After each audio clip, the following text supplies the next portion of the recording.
ngiyo hejuru. Reka nongere basomere izi tweet uko yazikurikiranyije. Kuva ejo nta kindi kintu yarariho.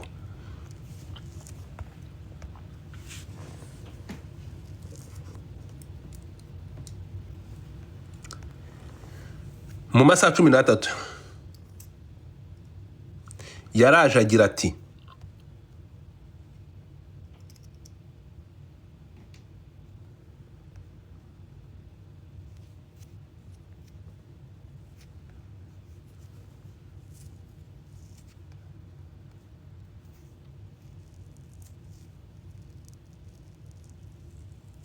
hano yaravuze ngo I want to say one more thing. My blood is being killed in Bunia, Eastern DRC. My people, the Bahima, are being attacked. That is very dangerous situation for those attacking my people. No one on this earth can kill my people and think he will not suffer for it. Iyi niyo tweet yakoze mu masaha 13 ashize. Arongera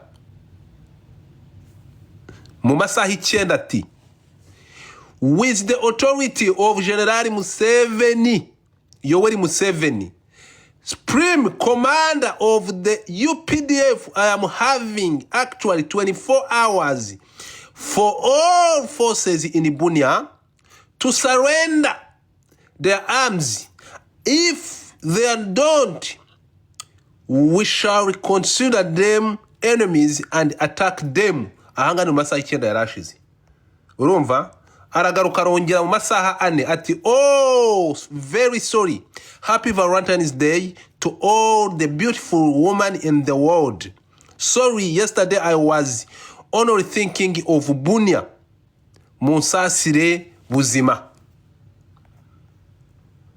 Arongera mu masaha arongera ari tweetinga tweet ya Bunia.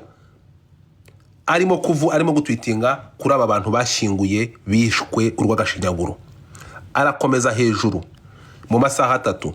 Actually muze is ntabwo ifite ihuriye na ntuza. Reka tugende ndibanda kuzabunya gusa. Aragaruka mu isaha imwe ishize rero.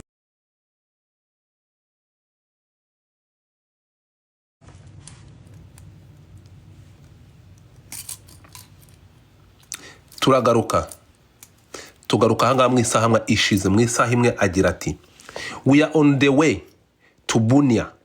The people are welcoming us as liberate. Arongera mu minota 46 agira ati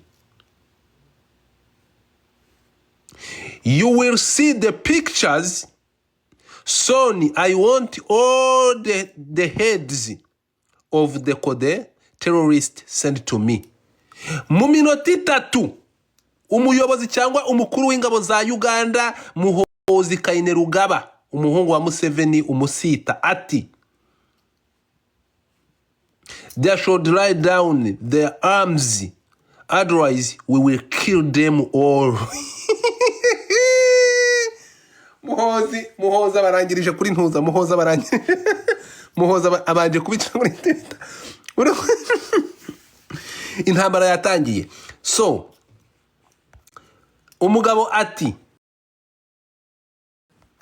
mu minota 3 nonaha mu minota 3 irashize they should lay down their arms or otherwise we will kill them all. Abangaba n'abasirikari bari muri Bunia.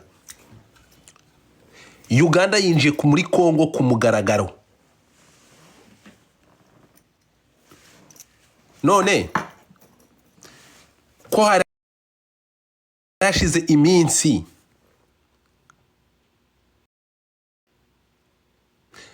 ibingibi nibyo guseka, ngewe ndabiseka kuko aba bagabo yaba